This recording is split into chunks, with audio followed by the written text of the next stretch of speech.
There we go, Al Stewart and Time Passages. 9:15, DCFM 88.9, and it's a very good morning to the Mayor of Dubbo, Matthew Dickerson. Good morning, Mr. Mayor. Good morning. Time Passages. I always try and figure out the song you play before I come on to see what the linkage might be.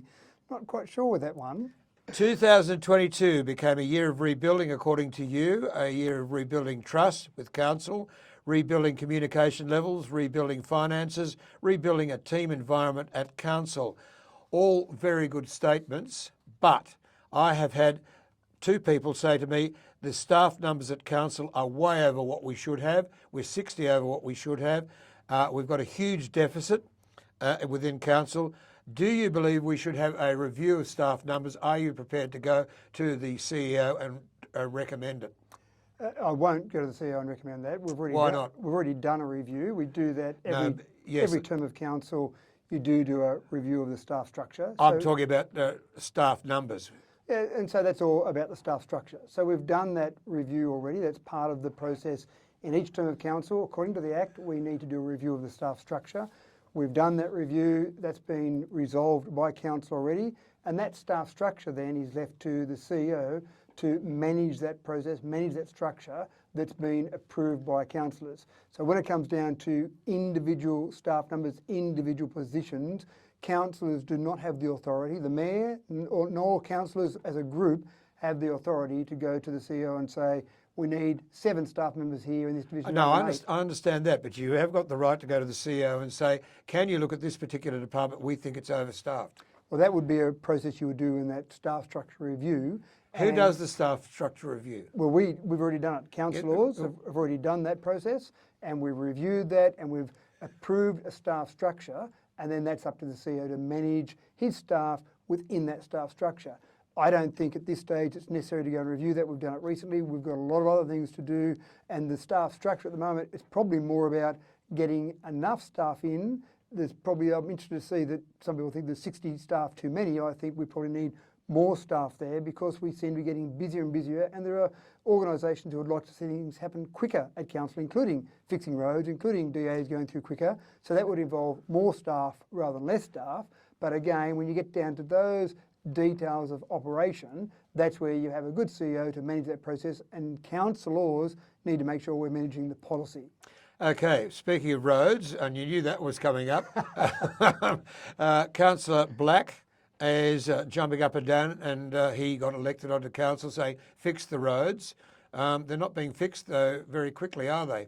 Well, we haven't had the chance really to fix them over the last 6 months, just with the amount of water we've had around. The ground has been so saturated. I saw this horrible video where the crews had dug up an area of road to actually patch it properly rather than just do patching, to do heavy patching. But as they dug it up, you could see water actually seeping through from underneath because the subsurface was so saturated. Now, we've gotten past all that heavy rain for the moment, we hope. Obviously a little bit of rain around this week, but in general, we've got past that very heavy rain. So our road crews have got the chance to start working on those roads again. And it's a matter of the finances to do all that, and the time and the staff. And you talk about staff numbers, we would like more staff to be able to do that, but obviously everyone's after more staff. The state government's after more staff to fix roads. Every council across the state and across the whole eastern seaboard, people are screaming out for more staff to do road repairs and road building. So that is a problem to be able to spend the amount of money that we have. Okay, we've got the Saxa Road, which is a disaster. We've got the Golland Road, which is a disaster, and other rural roads are a disaster. I've had a parent complain to me about Sheraton Road and children walking along Sheraton Road, that it's dangerous and it's potholy, and is anything going to happen with Sheraton Road in the near future around the schools and down to the new bit of Boundary Road?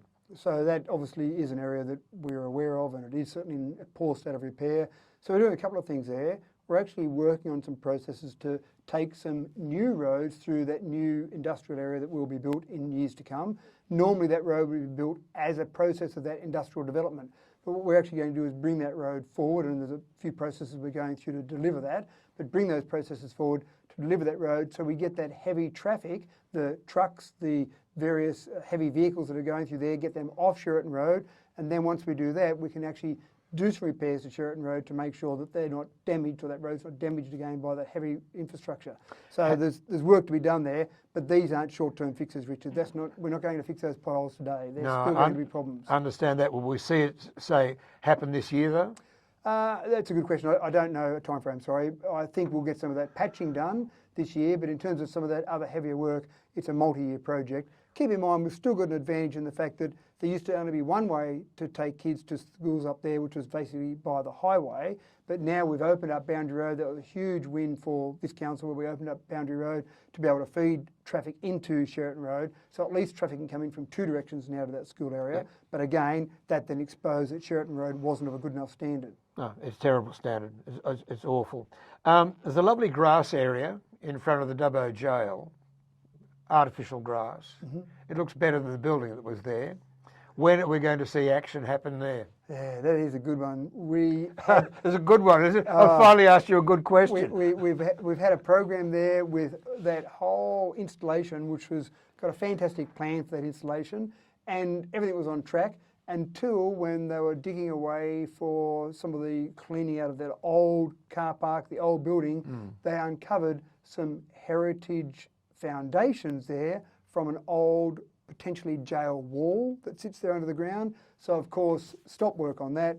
We've got to get our heritage advisors in, and we've got to work out what to do with these foundations. I'm a little bit frustrated by that because the foundations, and I might insult some people here, but some foundations of a building that relate to a heritage building there, I just think stopping an entirely new project there seems like we've gone a little bit too far, but we've got it has gone too far because it's taken too long. It has taken too long, but we've got processes we've got to adhere to. So even though I mightn't like it from my personal opinion, we've still got to follow processes. Well, so, when are the heritage people going to, and we've got a heritage advisor, when is that going to take place? I mean, if you'd found the foundation, you reckon you have the advisor in pretty well straight away, get the information to whomever and get it back. But it's been months and months and months. So you're right, we did get the advisor in straight away, but we're waiting on the final decision to be made in terms of what we can do there. Is that a state government body that's going to do that final decision? That'll be a department of the state government which will give us the advice. Dougal Saunders, are you listening? Hurry up and get this organised, please. This is ridiculous. It's been going on for too long. And then we as a council have got to make a decision on what to do with that, but we've still got to adhere to the law. We've got to adhere to the processes there. We can't be cowboys and go off there and just do whatever we feel like. I understand, but yeah, it's just taking too long, far too long. You're right, and there are processes that one of my great frustrations when I first got on council back in 2004 was that things take too long on council. But again, there are reasons that they take longer. You are dealing with public processes. You need to get the public informed about those processes, and you're dealing with public money. So you've got to make sure people are aware. So I understand that, but there are times when, yes, I get frustrated too that things take longer than they should. And we saw with the Sky Castle's installation that we had there during the Dream Festival, how popular that area can be. And once we finish that area in front of the jail, I think it will be a great community space. It'll increase visitation to the jail. It'll increase the participation and the engagement in our CBD, but we've got to get it finished. Yeah, no argument with that one. Let's talk about something positive, the business case for the future of Dubbo with the environmental announcements that were made this week. Yeah, the Green Hub. So we've got a great opportunity with Dubbo where we've got our renewable energy zone, and there'll be times with the renewable energy zone when you've got too much wind so you're producing more power than you need, or too much sun so you're producing more power than you need from that, and what do you do with that? So one of the potential opportunities that we see is to produce green hydrogen. You produce hydrogen now, but it's using power that's produced by coal-fired power stations. Using renewable power when you've got excess renewable power to produce green hydrogen means you've got a great way of storing that power. So that's one opportunity there, but there are other opportunities. We might see, for example, solar panel recyclers, solar panel reusers might set up opportunities there. You also might see manufacturers. Now, manufacturers in Australia aren't many on the ground because we pay sensible wages for our labour. You go to some countries around the world and they pay minimal wages, which makes manufacturing cheaper. But as we move into this new economy, Richard, and this is the great opportunity that we have in particular around this region, you're going to see net zero being much more important. You're going to see reliable and renewable power much more important. So we might see some opportunities there for manufacturing. Now, I'm spitballing here. I'm picking and plucking out opportunities there, but what we have got from the state government is $108,180.50 to produce a business case around some of the opportunities that are there around that green energy hub. So again, these are great, me throwing around a few ideas, but a business isn't going to set up because the mayor on DCFM said, hey, we should have green hydrogen. What we will do is by producing a proper business case and showing the opportunities that are there for people, that's when we'll get businesses who will come and spend money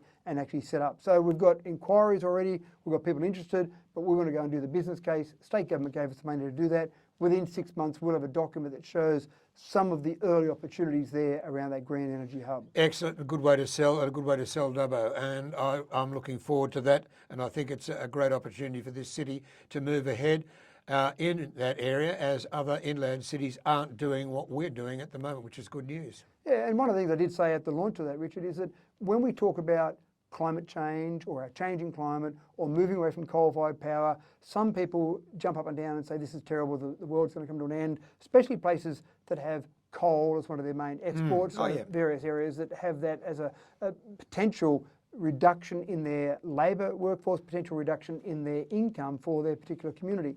What I see here for Dubbo with a renewable energy zone and with the reduction in coal-fired power usage and reduction in coal mining is a huge opportunity. We're going to have a new economy. Whether you like it or not, it's going to happen. So you can do one of two things. You can sit there and stand at the edge of the ocean and put your hand up and tell the tide to stop coming in, but it's going to knock you over, or you can jump on a surfboard and ride that wave. And that's what I want to do here in Dubbo, is ride the wave of the new economy we're going to have. Couldn't agree with you more. Good talking with you. We're way over time as usual. Thank you, Matthew Dickinson, who is the Mayor of Dubbo. DCFM 9:28, and Kelly is next, following a bit of music. And this is Duffy. I'll say bye-bye, folks. See you Monday morning at 6 a.m. Oh.